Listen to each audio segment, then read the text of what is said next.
এই ধরনের খিচুড়ি তৈরি করার জন্য আপনাকে প্রথমে সিলেকশন করতে হবে সুন্দর একটা চাল, যেটা আমি নিয়েছি কালিজিরা চাল। তারপরে আমি এখানে নিয়েছি মুগ ডাল। তারপরে এখানে আমি নিয়েছি মসুরের ডাল। তারপরে আমি এখানেও নিয়েছি ছোলা বুট। এই আইটেমগুলো দিয়ে আমি আজ খিচুড়ি তৈরি করব।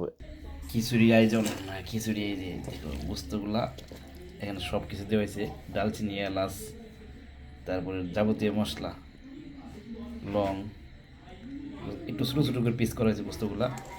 আসলে খিচুড়ির মধ্যে একটু ছোটো ছোটো পিস না হলে ভালো লাগে না, সেই জন্য ছোটো ছোটো। এখন এটা মাখাইয়ে মানে কিছুক্ষণ রেখে দিব।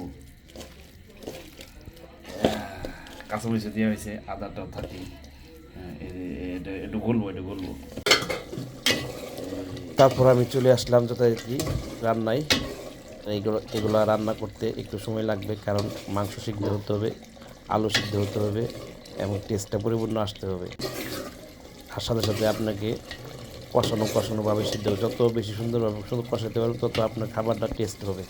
যাই হোক, তারপরে সব কিছু ওকে হয়ে গেলে আমি এখানে চাল, ডাল, তারপরে বিভিন্ন আইটেম উপকরণ দিয়ে আমি দিয়ে দিলাম মাংসের উপরে।